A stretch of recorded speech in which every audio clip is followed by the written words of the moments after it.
Yes, that is it, and I'm going to read it right now. All right. Let me take a big old swig of this and the water.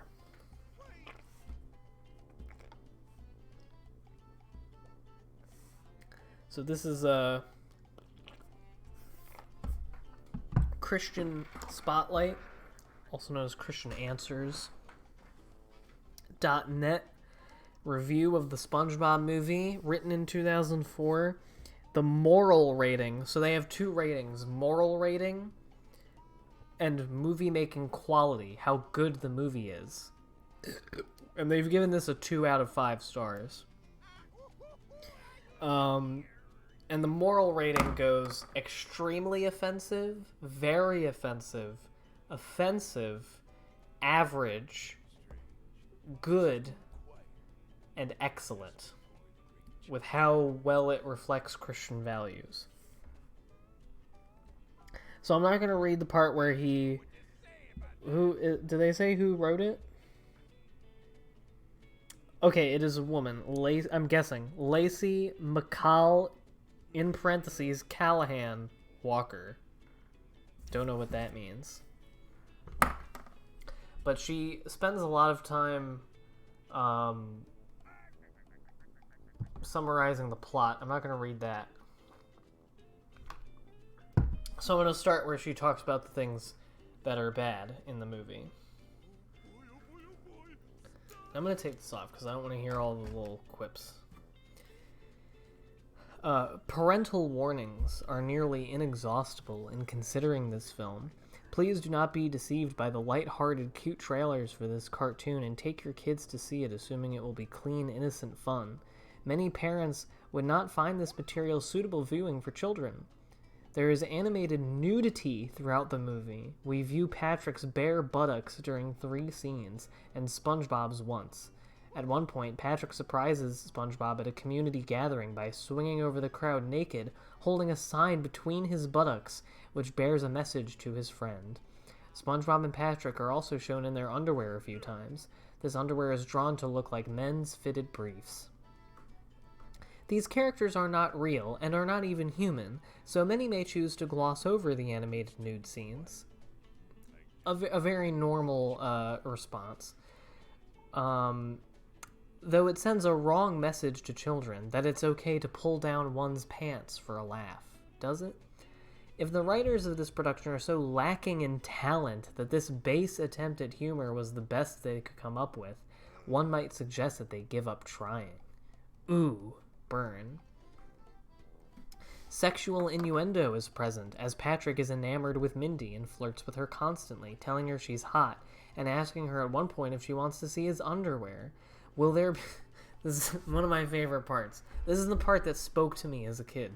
Will there be little boys on school playgrounds getting charged with sexual harassment after mimicking this sort of behavior coming from their lovable cartoon friend? So when I read this when I was a kid, I thought when they said charged, I thought they meant like pent up, like, ooh, I want to sexually harass a girl, like my good friend Patrick Star. But now I'm seeing something even more ridiculous, which is they mean criminally charging children for sexually harassing girls because they are pulling down their pants. First of all, I was mooned as a child many times by my classmates. I don't know what they think. Like, when were school children these, like, uncorrupted...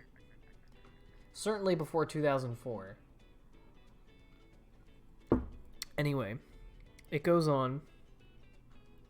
Patrick also displays sexual perversion in the final scene. They make it sound like he's getting, like, fucked with a strap-on. When he attends a rock concert wearing fishnet stockings and women's black leather boots. And I also love how it says when he attends a rock concert. If you haven't seen the movie and you're a parent and you don't know what SpongeBob is, it makes it seem like that this is a movie about like seedy children who, you know, go to rock concerts and fucking show their cocks to people. David Hasselhoff makes an embarrassing cameo. He was actually quite proud to be in this movie. He is on the record saying that he thinks Nickelodeon is a good thing for children, and that SpongeBob is a good thing for children. David Hasselhoff makes an embarrassing cameo in swim trunks. Why would that be embarrassing to him? He made his fucking career in swim trunks. During which his chest is computer manipulated so that his pectoral muscles flex unnaturally, even forming a square shape, and then he places SpongeBob and Patrick on his chest and uses his muscles like a wedge to propel them back down into the sea. It is a grotesque scene. That's one of the best scenes in the whole fucking movie. Violence and frightening images are in no short supply. SpongeBob and Patrick are confronted by monsters and dark, scary places filled with piles of skeletons. They are chased by bizarre creatures trying to eat them. Small children could be terrified by these scenes. Okay. There are many scenes of fighting, threatening, execution orders, and countless times that characters are wounded. Another disturbing event takes place when SpongeBob and Patrick are plucked from the sea by an ominous human diver hunting for treasures to sell in his gift shop on the shore. The two are placed under a heat lamp so that they will die and dry out. Eventually, they are moistened and revived, but a long scene ensues wherein the two are dying and writhing in pain. One of SpongeBob's arms snaps off. Sensitive children would be horrified. That they would. Although I was an extremely sensitive child. And I was just more mourning the loss of my cartoon buddy than I was horrified by the violence. After losing his promotion, SpongeBob accompanies Patrick to an ice cream shop where they sit in a secluded corner, which is illustrated to look like a bar which would serve alcohol. However, rather than liquor, they consume endless quantities of ice cream sundaes. The two behave as though they are intoxicated, slurring, stumbling, singing, and dancing. They wake up the next morning terribly hungover. The film concludes with a rock concert atmosphere during which SpongeBob dons a wizard's hat and cape and swoops over a crowd. Hard rock blares while Patrick, wearing the fishnets and boots, makes satanic symbols with his hands, which is the rock-on symbol. That part's amazing. I just like the idea that they feel the need. This is how old-fashioned it is. Because you won't find this in a lot of new Christian stuff because it's been absorbed by a lot of it.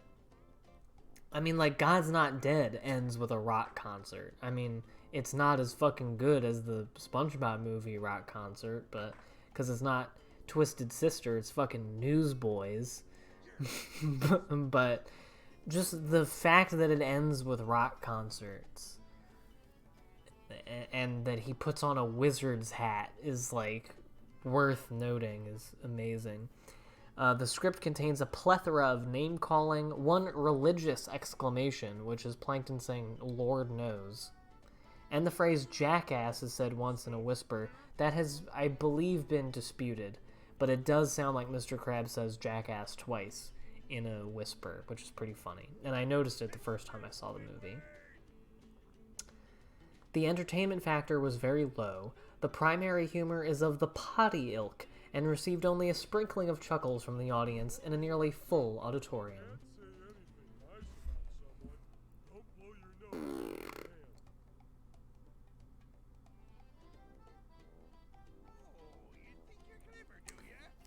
So that was that.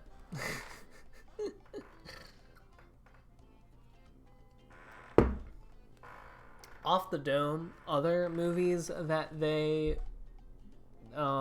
that the Christian Spotlight community really hated were Happy Feet, which is entirely understandable. What was the other really good one? Oh man, there was another one that they did a really funny one. Fuck.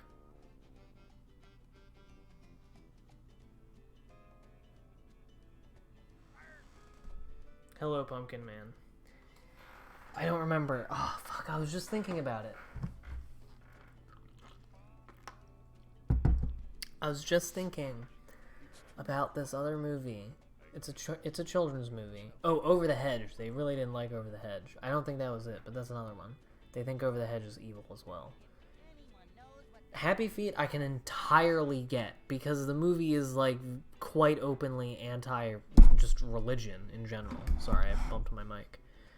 So that is completely unsurprising. If you can imagine, the vast majority of movies get an offensive rating. So, yeah, man. Good times. I really miss that time. Obviously a terrible time for the country and the world, but mid-2000s in my life...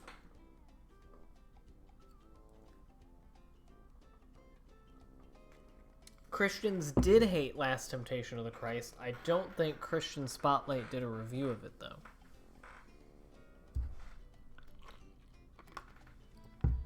I think they did a review of a Pokemon movie, and they hated that, too.